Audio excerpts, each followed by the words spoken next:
Paz do Senhor, irmãos. Segunda carta de Paulo a Timóteo. A Bíblia não menciona a perseguição de Nero aos cristãos, embora ela ocorresse nos tempos bíblicos e sirva de fundo imediato para dois livros do Novo Testamento, 1 Pedro e 2 Timóteo. Foi nessa perseguição, segundo a tradição cristã, que Paulo e Pedro foram levados ao martírio. Foi ao irromper dessa perseguição que Paulo foi novamente preso, possivelmente em Troade, isso está em 2 Timóteo 4:13, e levado de volta a Roma. Dessa vez foi preso pelos agentes do imperador e, não como da primeira vez, por violação técnica da lei judaica.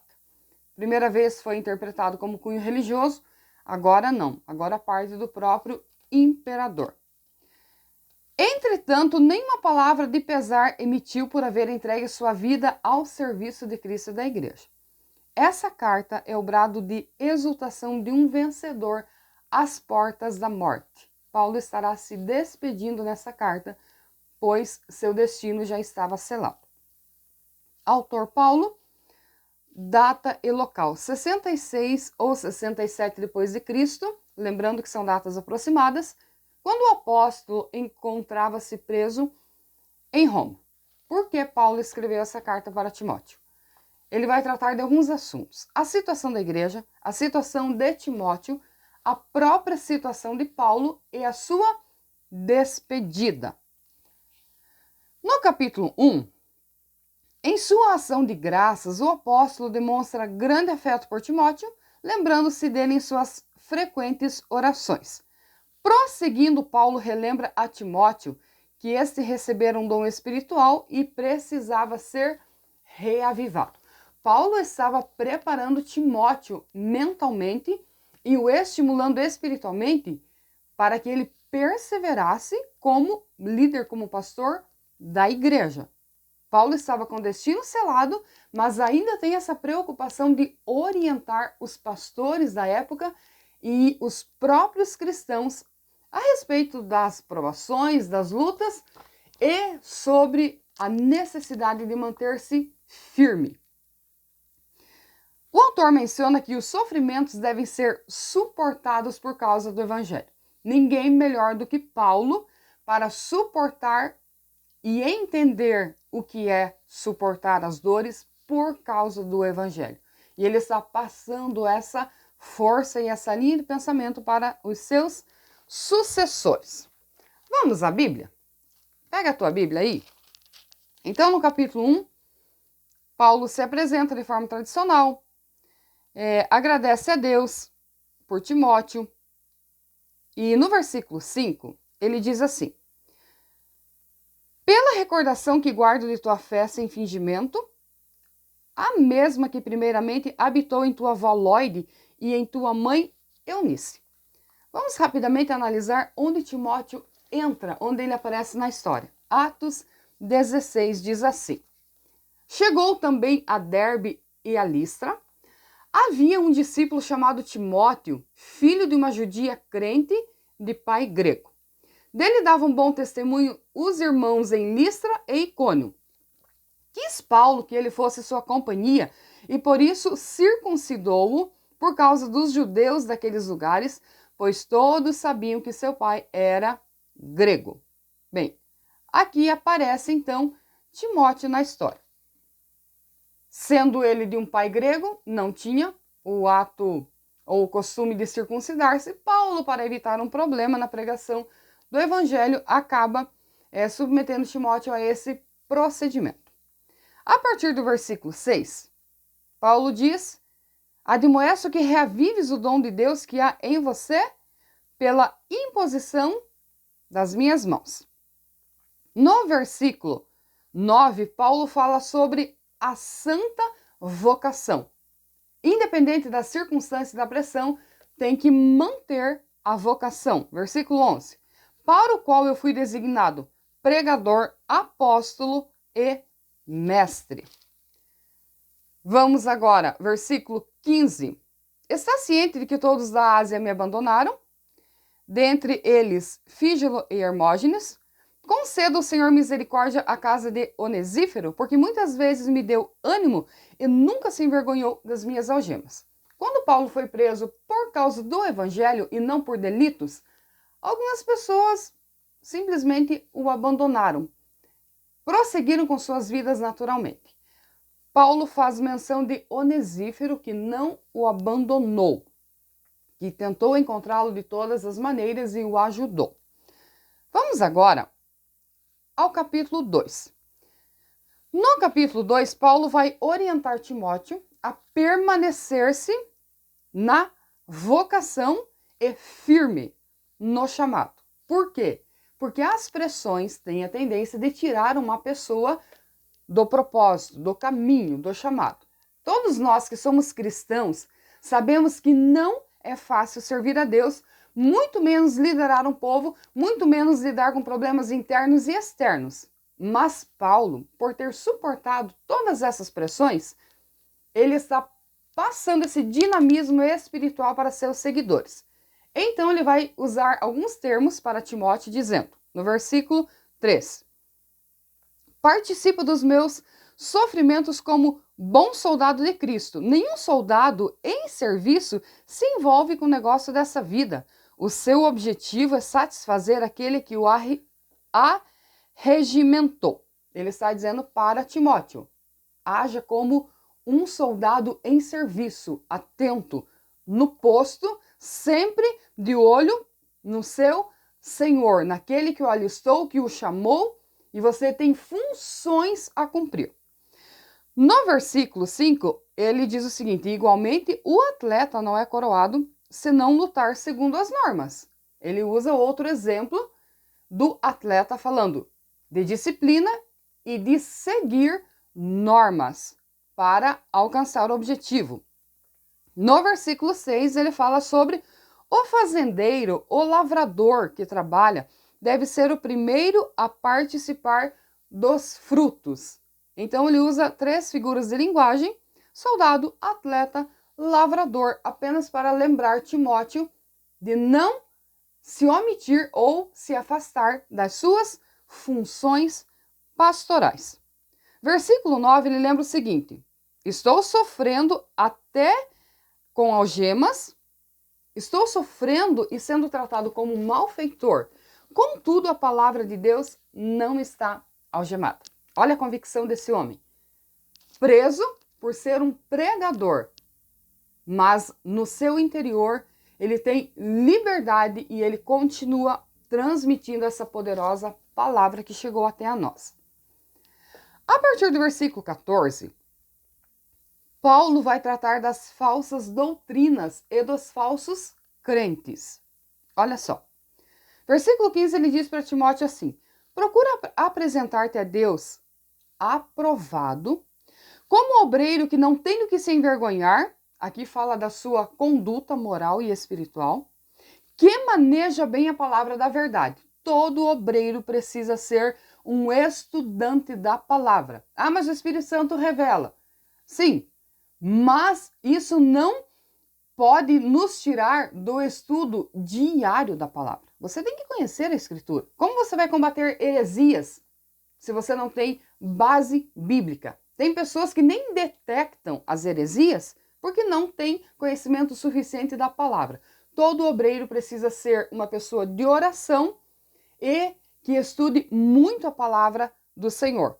Porque nós trabalhamos ideologias, nós trabalhamos o campo da mente, da espiritualidade. E para isso precisa de conhecimento e discernimento da parte do Espírito Santo. 16. Evita falatórios inúteis e profanos. 17. Além disso, a linguagem deles corrói como câncer. Aí ele vai mencionar 2 pessoas aqui, Himeneu e Fileto. E ele diz o seguinte, se desviaram da verdade, asseverando que a ressurreição já se realizou e estão pervertendo a fé de alguns. Esses homens estavam pervertendo o ensinamento de Paulo a respeito da ressurreição. Paulo prega que Jesus ressuscitou. Essa é uma das bases da sua pregação. E esses homens estavam pervertendo, então, a sua pregação, e Paulo chama a atenção a respeito da conduta desses homens. Aí ele diz o seguinte no versículo 19: Entretanto, o firme fundamento de Deus permanece tendo este selo.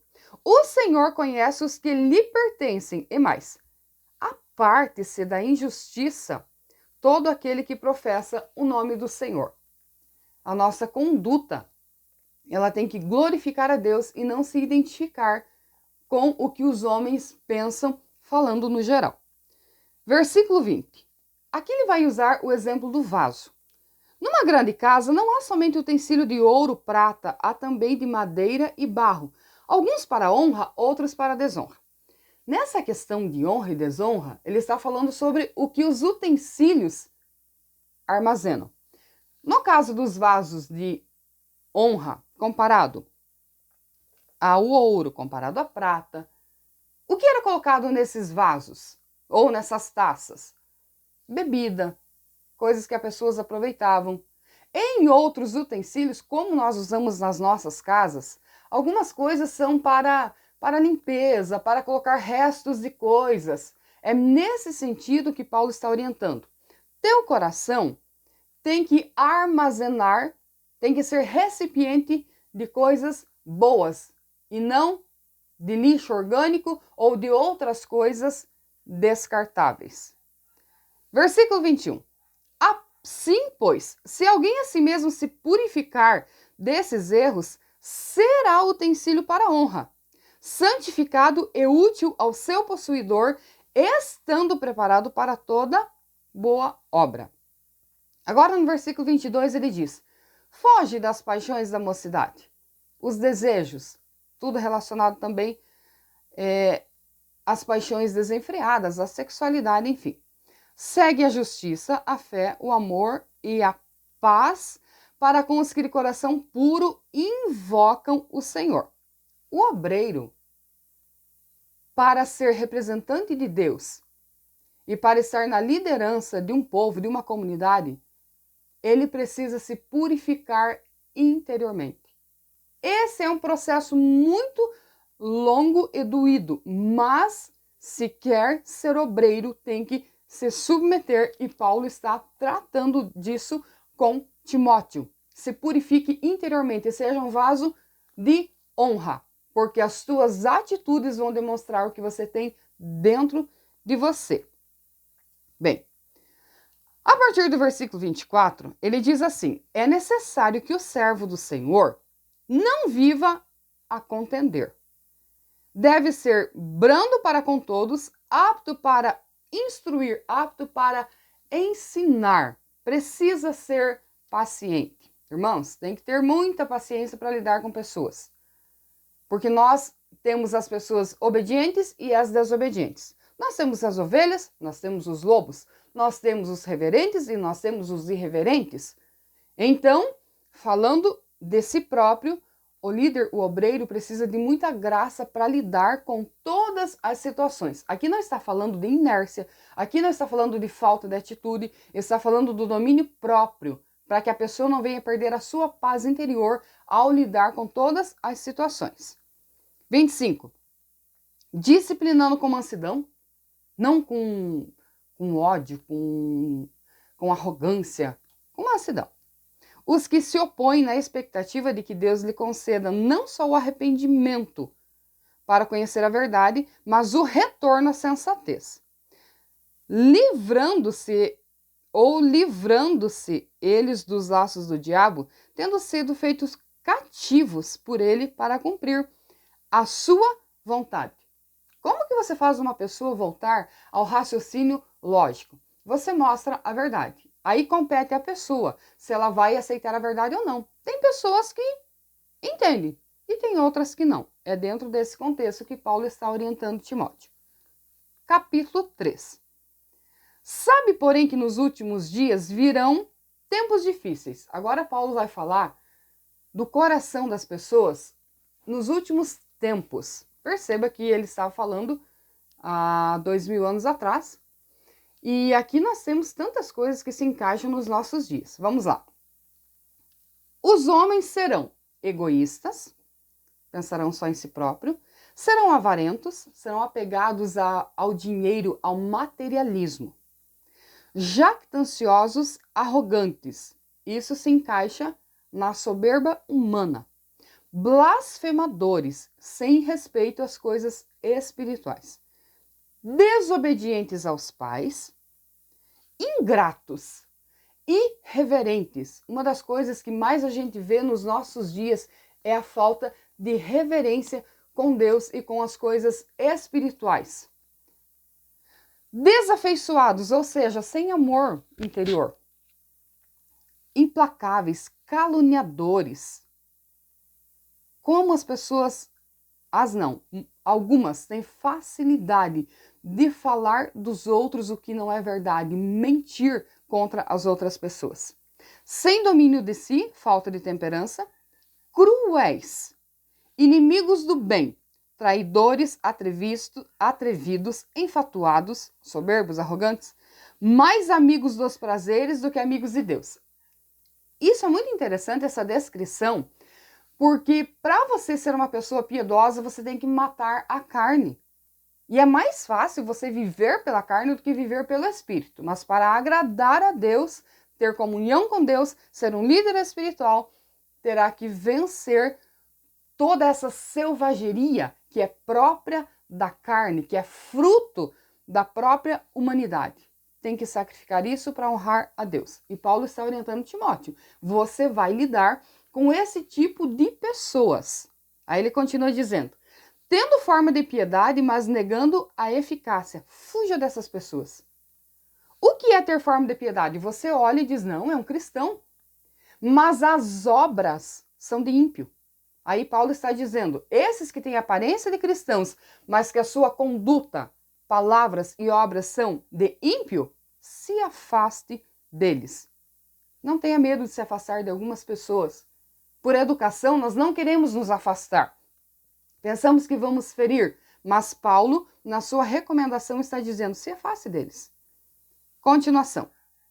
Pois entre estes se encontram os que penetram sorrateiramente nas casas e conseguem cativar mulheres sobrecarregadas de pecados, conduzidas de várias paixões. Em outras traduções da Bíblia, você vai ver mulheres sozinhas, carentes. Aí esses que se dizem cristãos chegam nessas casas dessas mulheres e se aproveitam sexualmente. E a Bíblia diz que essas mulheres, sem discernimento, por carência, se entregam e não se preservam.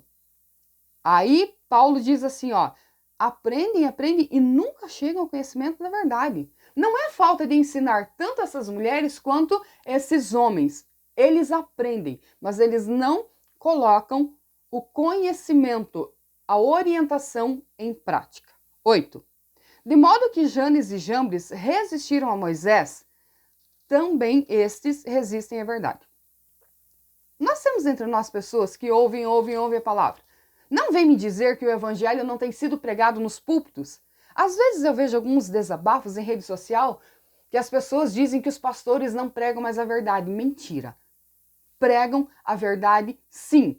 Mas os pastores, estou falando dos pastores fiéis que têm pregado a verdade, eles não são responsáveis por pessoas com corações endurecidos que ouvem, mas que não descem ao seu coração e que não praticam a verdade. Próximo. Versículo 9, ele diz assim, todavia, essas pessoas não irão avante, porque a sua insensatez será a todos evidente, como também aconteceu com a daqueles. No caso, está registrado em Êxodo 7 e 11, quando Janes e Jambres resistiram a Moisés. Do versículo 10 ao 11, Paulo diz assim, tu, porém, tens seguido de perto o meu ensino, o meu procedimento, propósito, fé, longanimidade, amor, perseverança. Paulo está dizendo para Timóteo, não se perca nas pressões ou nos sentimentos. Você aprendeu comigo a viver segundo a vontade de Deus. 11. As minhas perseguições e sofrimentos que aconteceram em Antioquia, Icônio e Listra, variadas perseguições que tenho suportado, de todas, entretanto, me livrou o Senhor. Você não vê Paulo choramingando. Você vê Paulo confiando no Senhor, mesmo no meio de tudo isso em que ele estava passando. 12. Ora, todos quantos querem viver piedosamente em Cristo serão perseguidos. Você é um cristão fiel? E está sendo perseguido? Não se desespere.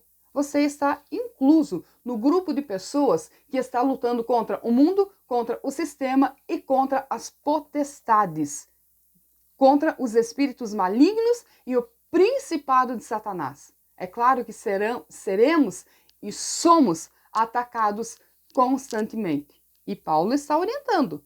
Todos quantos querem viver piedosamente serão perseguidos. A partir do 14 ao 17, Paulo diz assim: tu, porém, permanece no que você aprendeu. Permaneça na comunhão com Deus, na prática da Escritura. O que alguns cristãos do século XXI chamam de primeiro amor. Sabe por que existe essa expressão de primeiro amor? Porque abandonaram a prática da fé, do amor, da simplicidade. Aí surgiu essa frase, o primeiro amor. Isso nem deveria existir, porque nós deveríamos permanecer nos exercitando na fé. Mas como é difícil essa prática, muitas pessoas preferem abandonar e se voltar novamente às paixões carnais.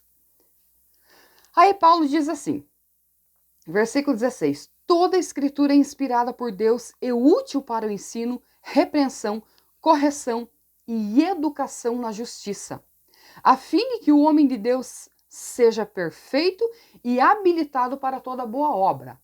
Perfeição na Bíblia significa maturidade, entendimento para lidar com as situações e pressões. Então ele diz, o homem de Deus precisa chegar nesse nível de entendimento e estar habilitado para toda boa obra. Por que Paulo continua orientando e ensinando? Porque tem pessoas que por um tempo elas até lutam, depois elas pensam assim, isso não está me levando a nada, apenas a luta e a perseguição, então eu vou abandonar. Nós não podemos pensar dessa maneira, porque nós temos o céu como objetivo.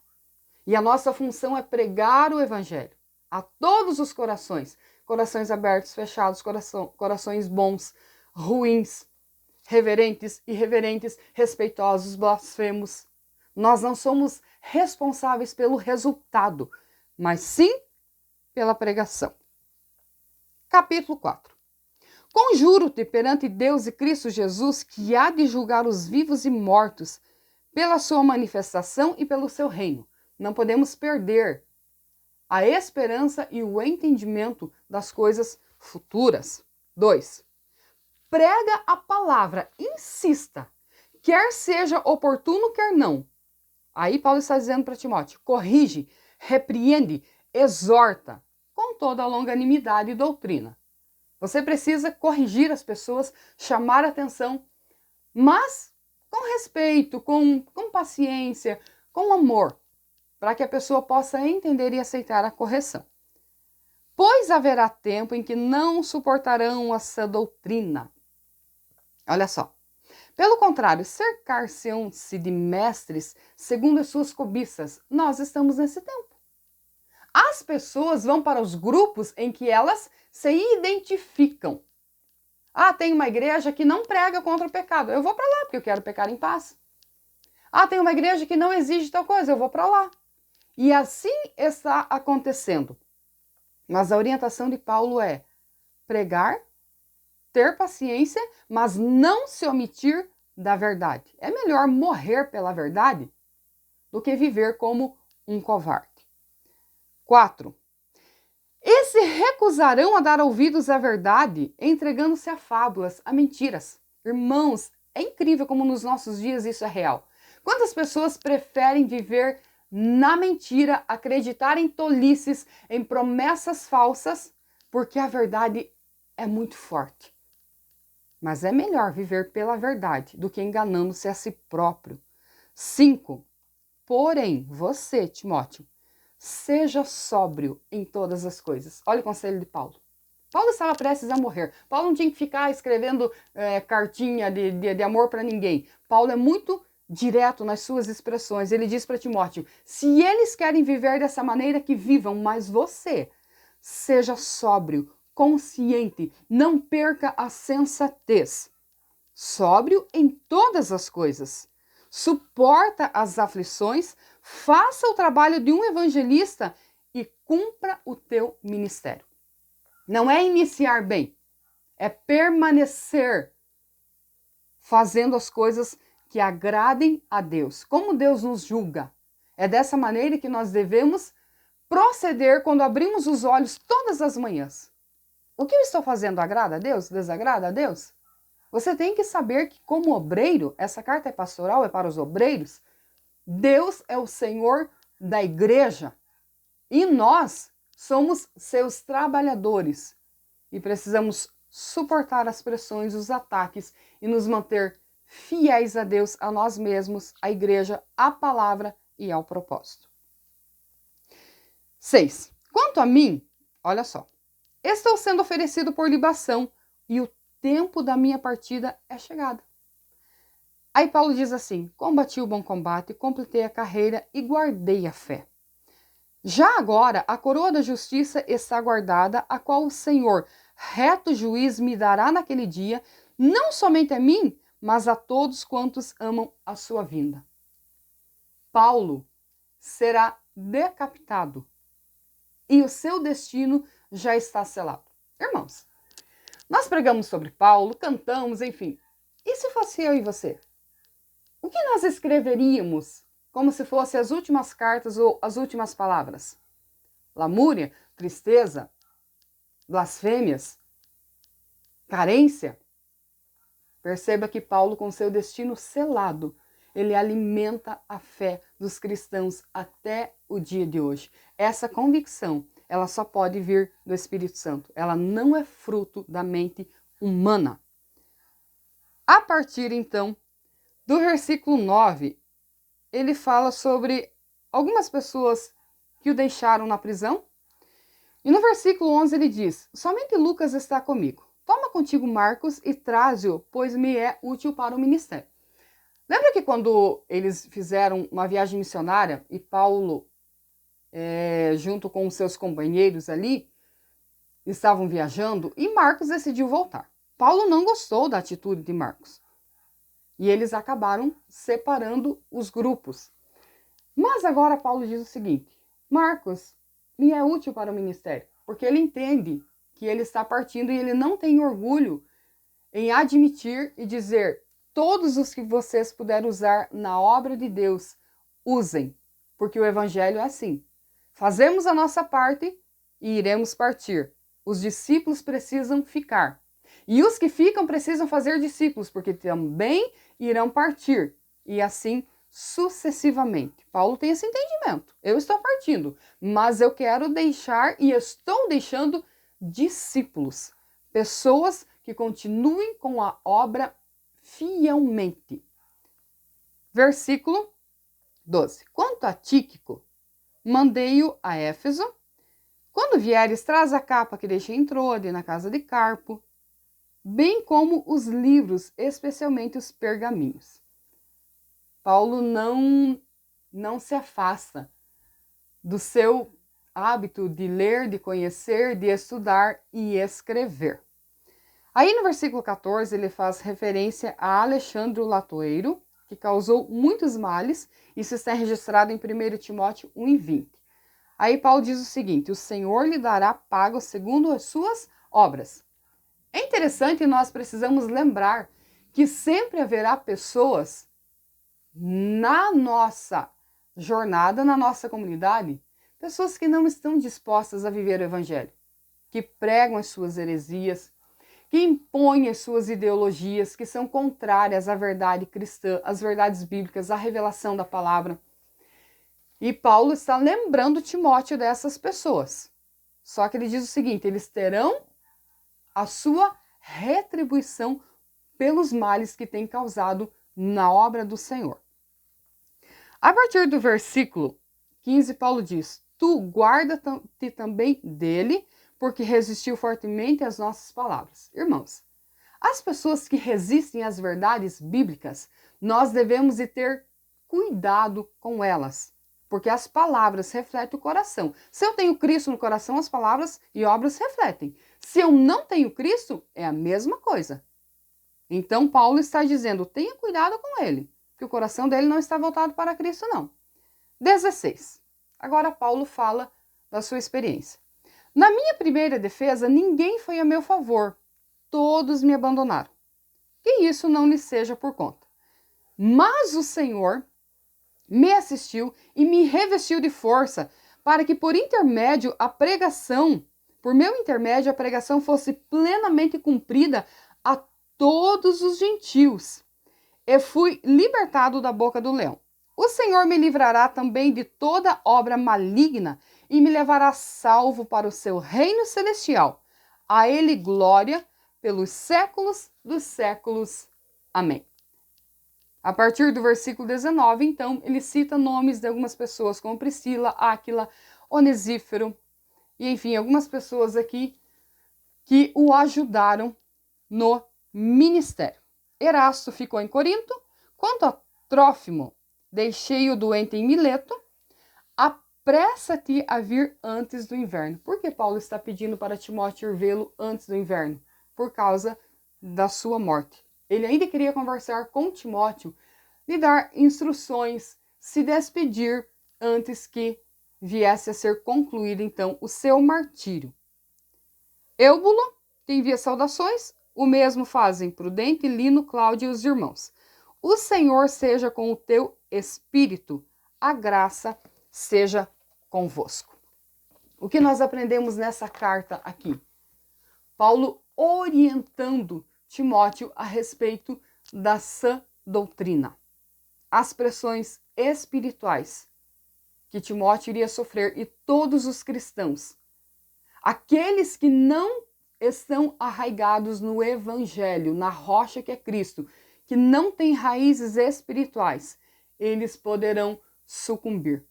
Portanto, o conselho de Paulo a Timóteo é: mantenha-se firme, sempre se exercitando na fé, e assim cumprir o teu ministério, porque nós precisamos salvar a nós e os que nos rodeiam. De que forma? Transmitindo a palavra. E o que é lindo é que nós estamos no século 21 e essas palavras ressoam com tanta força, com tanta graça aos nossos ouvidos, e que nós passamos por coisas semelhantes. Mas quando olhamos para a fé desses homens que nos antecederam, que foram pilares no Evangelho, nós percebemos que podemos suportar também, permanecer e nunca tirar os olhos do Senhor Jesus. Que Deus te abençoe.